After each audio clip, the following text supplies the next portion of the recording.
Hello everybody! The phrase hairy-chested British sports car has gone into folklore. But just where did it originate from? More than any other British car, it is this series of Austin Healey that gave rise to that saying. But just why does it have such a fearsome reputation? We're going to find out because I'm going to take it for a drive. But before that, just a little bit of background.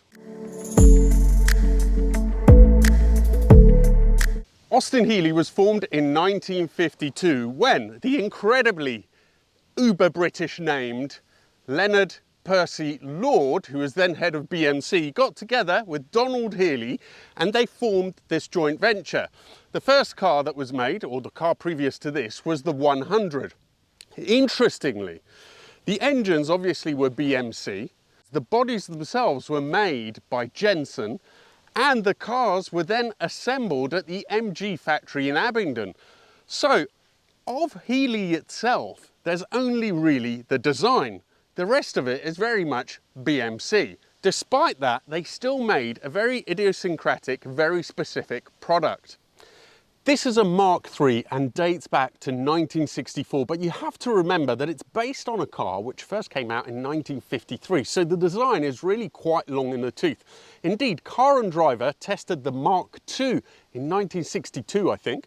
They described that car as massively male and said it was both exhilarating and scary. Let's find out why.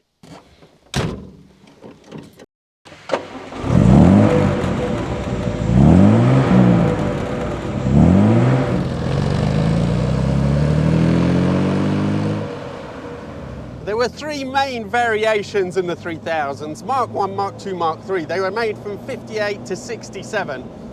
This is a Mark III, which means that has 150 horsepower rather than the 125 that the first one had. Other detail changes, including slightly modified rear suspension to give it more ground clearance.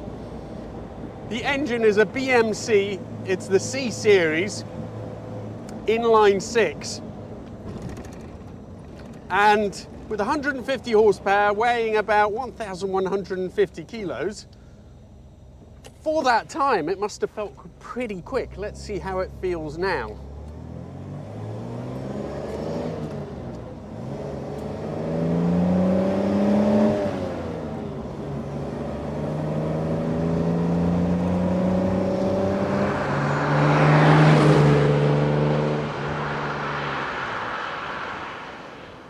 Okay, well, it's not blisteringly fast. The original cars were timed at about 8 seconds, 8.5 seconds, 0 to 60. I think perhaps this one could do with a bit of twiddling of the carbs. Just on my sort of bum dyno, it doesn't quite feel like a full 150 horsepower. It's smooth, there's nothing wrong with it. I just think it needs a little bit of a tweak. It's absolutely not a revvy engine. You have to use the torque to push you forward. This is a 4-speed gearbox with overdrive, so essentially a 5-speed, I suppose. Just going to engage it now because we're now doing 50 miles an hour, about 2,000 revs. With this engine, the way it is, it could almost do with even longer gearing.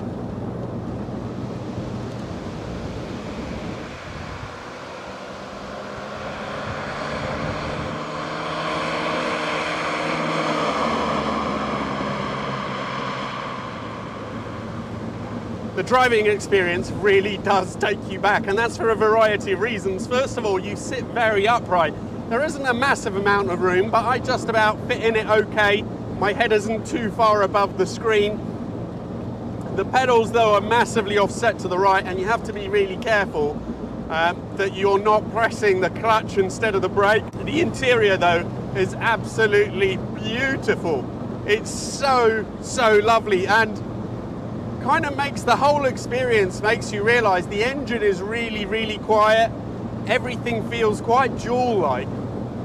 These feel like they were a level above the normal sort of BMC cars, not just in terms of performance.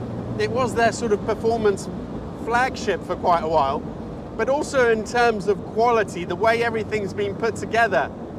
It feels like a strong car. There's no rattling. maybe you can feel a little bit of scuttle shake, but for something of this era, it feels mind-bogglingly good. The ride is far better than I'd read. So again, in the original road test, they complained that the ride was just too firm and too fiddly and jittery. And it is a little bit jittery, but I think it deals with the small bumps pretty well. And it feels well damped. Now the indicator is amazing. It's here on the steering wheel. Let's just take it through the gears again.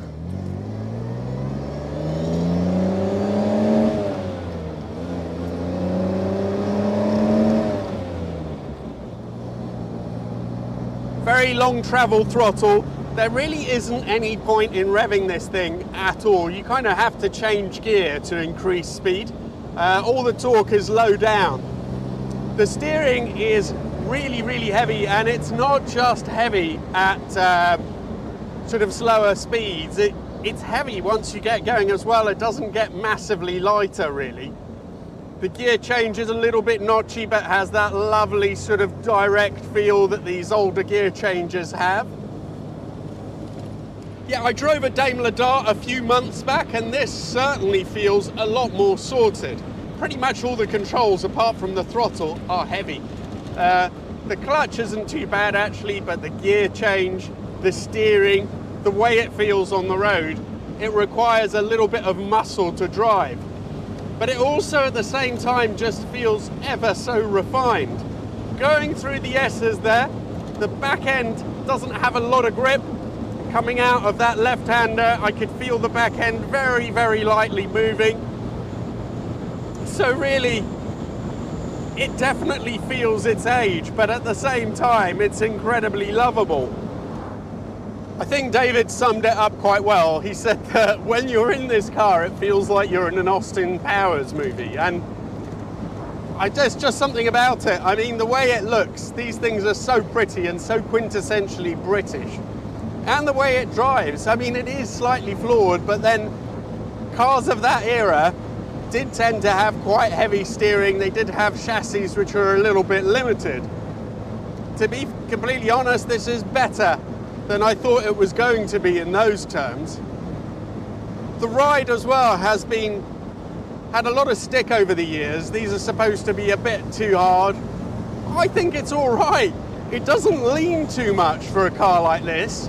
And okay, the ride is a little bit fidgety. So you can feel the car moving around. It doesn't smother the bumps as such. And over the bigger stuff like that, okay, it does bounce around a bit.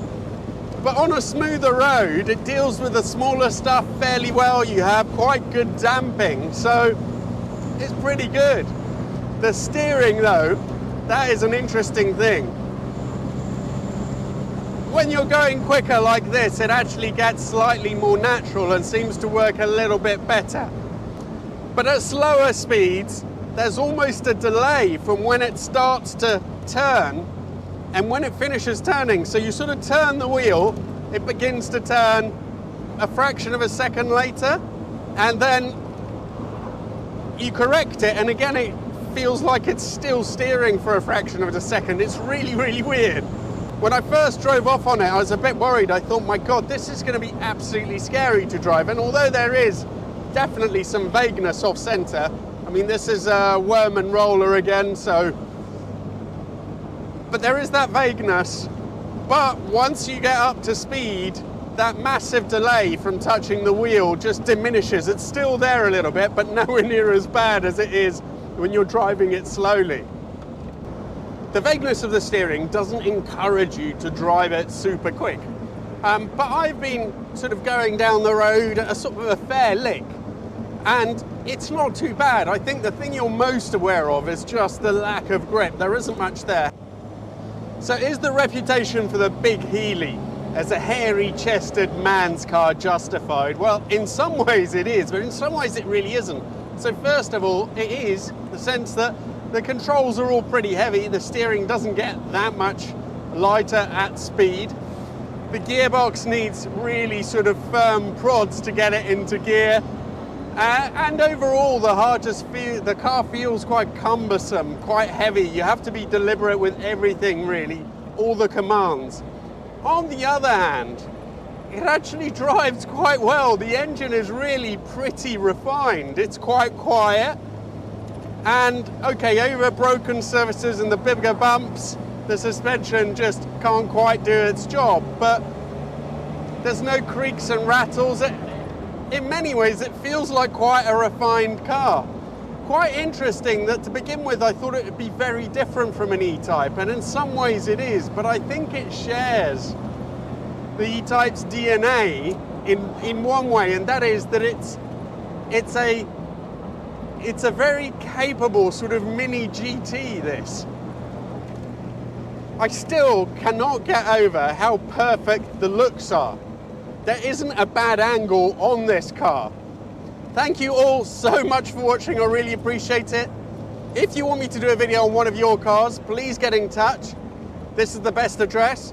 And if you want to see something from a similar era, have a look at the Daimler video. Thank you so much and see you soon.